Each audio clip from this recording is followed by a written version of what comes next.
Today, we have an incredibly sophisticated scientific laboratory in space. OSOs, OGOs, OAOs, IMPs, RAEs, and other scientific satellites carry the experiments of famous scientists from many nations.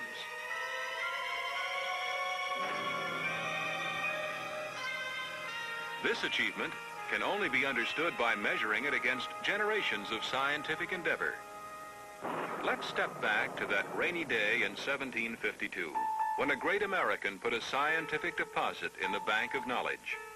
He identified lightning with electricity, though of course he had no way of understanding how to use its power. Over the next century, other deposits were made, until one day the discoveries poured in so fast that the sum of knowledge became enormous. Faraday discovered how to build a motor. Wilhelm Röntgen was experimenting with a strange force which he named X-rays. Almost at the same time, Thomas Edison cashed in on Ben Franklin's deposits in the knowledge bank as he discovered how to light a bulb, starting the age of electricity. Science continues this way.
The deposits may seem small, but the interest is enormous, and the payoff is frequently beyond even the range of science fiction.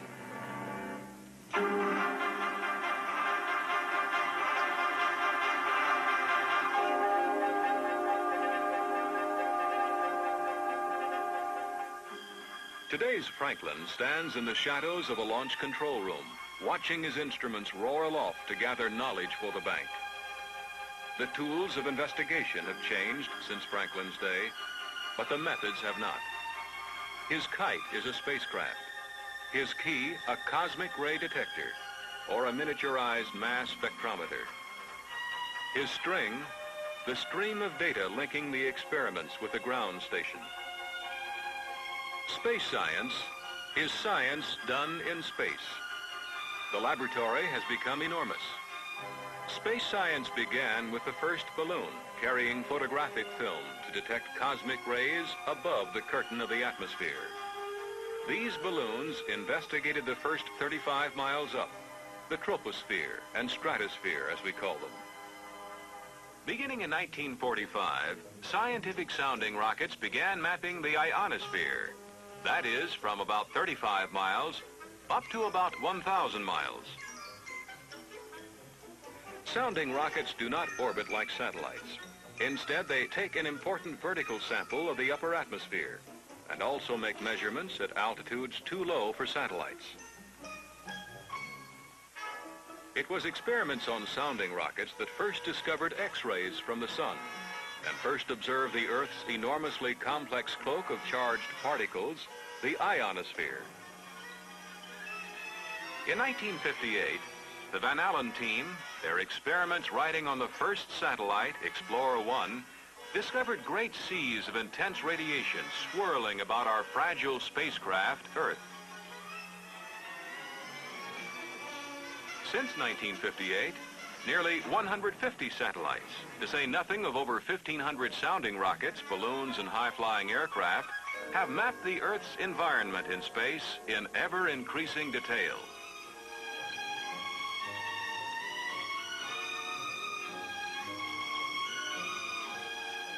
High-altitude satellites concentrated on what came to be known as the magnetosphere, a vibrant, turbulent teardrop shaped by the million-mile-per-hour solar wind, tormented by severe turbulence on its shock front, and buffeted into a streaming tail stretching millions of miles away from us, away from the sun. This enormous sea of charged particles and magnetic fields is affected by every mood of the sun. And when the sun flares up, its energy interacts vigorously with the magnetosphere, the ionosphere, and the atmosphere in very noticeable ways. Good evening, ladies and gentlemen. This is your captain speaking. If you look to the right-hand side, you'll notice we're getting a very pronounced aurora over the entire sky. And further south... I can hardly hear you. Can you hear me? Mom? Mom? Can you hear me? Isn't this a terrible connection? The long-range forecasters said today that high radiation levels may force postponement of this important manned flight. From this research in space, the physicist can, for the first time, begin to understand the Earth-Sun relationship as a single system. And as they look beyond our star, they begin to sense the presence of titanic forces as awesome as lightning was to primitive man.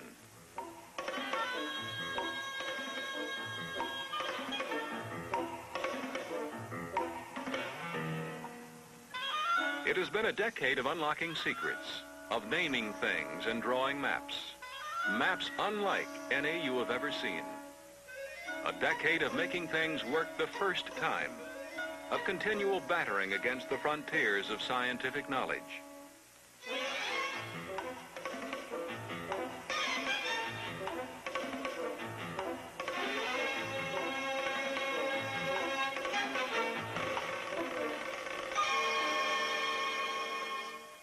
A decade of lofting instruments and telescopes above the distortion caused by the Earth's atmospheric blanket. Of worldwide tracking networks and international cooperation.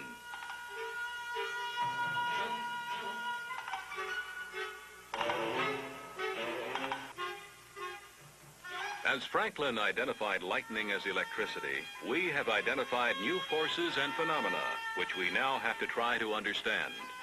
That will be the role of the scientific satellites of the 70s. Building on deposits that previous generations left in the knowledge bank, our generation has left some remarkable deposits of its own. The benefits of this wealth of scientific knowledge for the future are certain to be astonishing. One of the first areas of satellite exploration in the 1970s will be in what we call the transition region of the upper atmosphere, from 75 to 95 miles. In this region, harmful solar radiations are screened out. A new generation of atmosphere explorers will carry small rocket engines to help them overcome the drag of the very few air molecules in that region, and to propel the spacecraft to different altitudes. Instruments that will count electrons, ions, and neutral atoms and take their temperatures will be carried aboard, as well as those for measuring the fluxes and energies of fast electrons, and instruments to measure the sun's ultraviolet light, which affects these particles. The effect on the particles is something like what goes on in the kettle on your stove.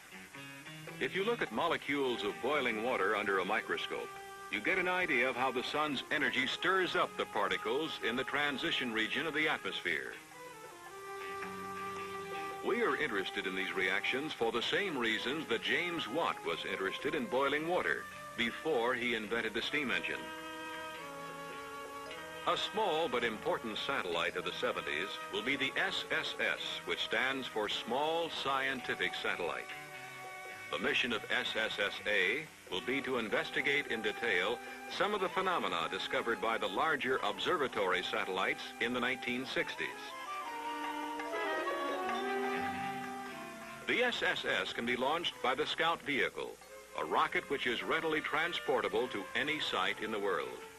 SSSA will be launched from the Italian San Marco range off the eastern African coast, in order to concentrate on charged particles and magnetic ring currents around the equator. While an economical spacecraft like the SSS is at work, an old established satellite will be continuing in business in the space between Earth and the Moon. These are the OGOs, the orbiting geophysical observatories of the 60s. 6 of these OGOs were flown, each with an expected lifetime of 1 year. Today, after nearly a decade of service, 2 of them are still going strong, even though their original missions are accomplished. Now, scientists from all over the world have been invited to plan new observations using the instruments on board the OGOs. Because there is a long line of experiments waiting for a flight on new spacecraft, this further use on experienced satellites will be a valuable resource for space scientists in coming years. To fly the increasingly sophisticated space instruments of the 70s, instruments which will analyze the discoveries of the 60s, NASA is planning the launch of 3 more interplanetary monitoring platforms, nicknamed IMP. From 1963 to 1969, 7 of these satellites have returned enormous quantities of data from vast areas of space. They have flown in a series of eccentric orbits, cigar-shaped rather than circular. These included the so-called anchored IMP, which orbits the Moon. These spacecraft provided the first accurate measurements of the interplanetary magnetic field, the boundaries of the magnetosphere, and the shock front or bow wave set up by the shield of the magnetosphere against the solar wind. Without this shield, the Earth would be struck full blast. 3 new IMPs will seek the answers to the sources of energy in the particles trapped by our magnetosphere. They will also try to find out what it is that changes their speed. These super IMPs of the 70s have 3 times the size and ability of their ancestors. They will carry instruments ranging from Geiger counter telescopes to a small computer, and will study a wide variety of phenomena: cosmic rays, gamma rays, solar protons, electric and magnetic fields, and the solar wind. Balloons, planes, sounding rockets, atmospheric explorer, the SSS, OGO, and IMP. This is the versatile bag of tools with which the astrophysicist of the 70s will examine the environment of Earth. Every day, the need to understand becomes greater. How can we properly design our communications and weather satellites if we don't understand the medium through which they must fly? How can we perfect a worldwide communication system without understanding how radio interference comes from magnetic storms?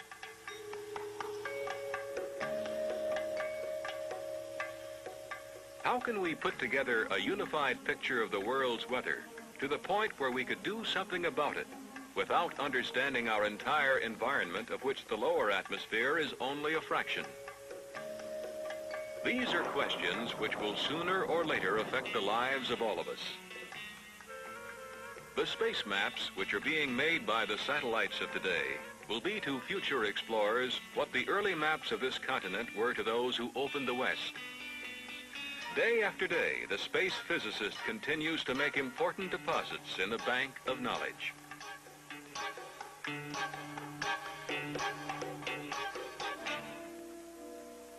The Space Knowledge Bank is a joint account between the physicist and the astronomer. Their instruments fly side by side, sometimes even in the same spacecraft. The physicist is an indoor man. He works in a very limited laboratory. It is only 1 billion miles wide. The astronomer, on the other hand, works outside that area. He is studying phenomena at distances which range to the very edges of the universe. However, the physicist and the astronomer do have one thing in common: the sun. This incredible furnace converts over 600 million tons of hydrogen into helium every second. Every square yard of its surface emits 70,000 horsepower into space as X-rays, ultraviolet, visible, and infrared rays, and as radio waves. To the physicist, study of the sun is the key to the origin and survival of life on Earth. To the astronomer, the sun is the only star near enough to be observed in any detail. Since the telescope was invented in 1610, the astronomer's lens has been partially obscured by the Earth's atmosphere. He is continually plagued by the distorting qualities of air, to say nothing of pollution. He has also found that very little other than visible light and radio waves can penetrate it. Ultraviolet, infrared, X-rays, and gamma rays, in fact, over 90% of the electromagnetic spectrum are all stopped by the atmosphere. As a result, the astronomer has always carried his telescopes as high as he could, but only in the last few years has he been able to rise completely above the heavy curtain between himself and the universe. Knowledge of the sun and stars has expanded proportionately. This is one of the orbiting solar observatories, the 7th in its line, and the first of 4 planned for the 70s. OSOs are easily recognized by their sail, the portion which locks onto the sun, while the bottom wheel spins like a gyroscope to stabilize the spacecraft. Here under test at Cape Kennedy, prior to launch, you can see how motors turn the sail to keep it steadily pointing at the sun. OSO's sensors, in this case X-ray and ultraviolet spectrometers, scan the sun in the same way as a TV camera, except very slowly, adding one line at a time to eventually return data which can be visualized like this: a solar map actually drawn by a computer. Considering that the sun's weight is 335,000 times that of Earth, you can imagine the length of time we have needed to complete our picture of its surface, its temperatures, and its thermonuclear behavior. That study will continue as astronomers and physicists prepare instruments that will be pointed even more carefully at the sun by bigger, more sophisticated OSOs. How are solar cosmic rays generated? How are the charged particles in these rays accelerated to such astonishing energies? And how do they affect Earth's environment? It was through puzzling over star energies that scientists were led to the understanding of thermonuclear energy. No one can predict what new discoveries are awaiting withdrawal from the OSO deposits in the bank of solar knowledge. During the decade of the 70s, NASA will place the manned orbiting Skylab into space. The Earth-circling space station will carry even more powerful solar telescopes to solve some of the puzzling mysteries surrounding our nearest star. While the OSO satellites have been studying the sun, king-sized satellites like this one have been studying the far reaches of the universe. This is OAO, the Orbiting Astronomical Observatory. Its size and weight, which is over 2 tons, are needed to accommodate as many as 9 separate ultraviolet and X-ray telescopes, together with a maze of electronics for automated operation and great pointing accuracy. 3 gyroscopes control the orientation of each of the spacecraft's 3 axes. The star trackers are gimbaled to find a target star, the coordinates of which are commanded from Earth. Once locked on, other trackers seek the fainter distant stars which are to be studied. The entire procedure and the storing of images and data for transmission is automatic. So fantastic is its accuracy that from a distance of 50 miles, OAO could observe one of your eyes, lock onto it, and hold that lock for an hour. Already, the OAOs are cataloging and measuring the brightness of stars and nebulae. During the 70s, OAO will be studying other heavenly mysteries: pulsars and quasars, white dwarfs, neutron stars, old novae, and hot young stars. Cosmic radio noise led to the discovery of the pulsars by radio astronomy ground stations. Much radio noise, however, remains a mystery. At very low frequencies, such as seem to be controlled by some of the larger moons of Jupiter, these radio waves do not penetrate the atmosphere. They are even distorted by the magnetosphere. To study radio signals from the planets and stars, NASA will launch into lunar orbit RAEB, its second radio astronomy explorer. It will orbit the moon, using the lunar disk as a shutter for accurate direction finding. The RAE satellite has antennas which unreel to the enormous span of 1,500 feet, making it the world's longest satellite by far. The device by which these arms are extended after orbit is typical of the ingenuity of space engineers. This kind of technology can be applied to many industrial, medical, and community needs. By contrast with the size of OAO and RAE, a new series of small and more versatile satellites is planned to bridge the gap between sounding rockets and astronomical observatories. This is SAS, the Small Astronomy Satellite. The SAS series concentrate on general surveys of X-rays and gamma rays over a broad area of the sky. The resulting large sky maps are being studied to select areas for closer investigation by other satellites. At the frontier of space science, engineering, and technology for the 70s will be HEO, the High Energy Astronomical Observatory. Still being designed, HEO will carry 6 tons of instruments to find and measure cosmic rays, their energies, and their velocities. These naturally occurring particles have energies of perhaps 100,000 times those being generated artificially by the largest atomic accelerators on Earth. Somewhere in these phenomena are the secrets of incredible energies, beside which nuclear power is like a small match struck in a dark room. HEO will seek to learn the ways in which these energies are created.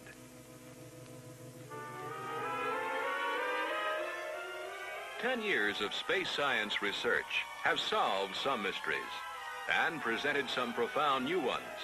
Mysteries which may be close to explaining man's role in the universe. Within the next 10 years, many of these mysteries, complex as they are, will be well within the grasp of anyone with a curious and restless mind.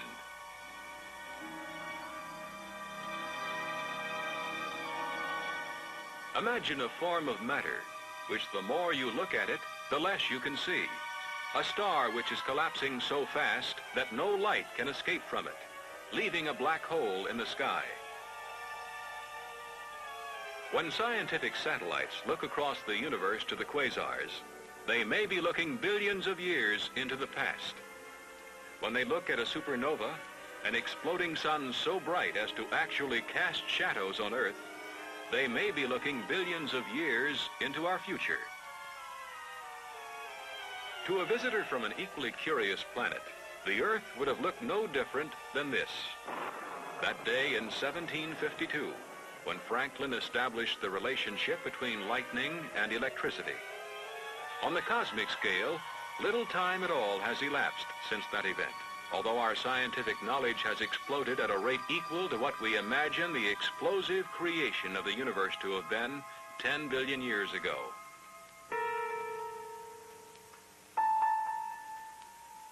In that so recent tick of time, Benjamin Franklin deposited his findings by hand, by candlelight. Today, by electric light and into an electric ledger, the physicist and the astronomer enter their deposits of knowledge. Little by little, they build a picture of nameless new forces, beside which electricity is an infant. It makes one wonder by what light and into what ledger we will record the future which space science has already placed in our hands.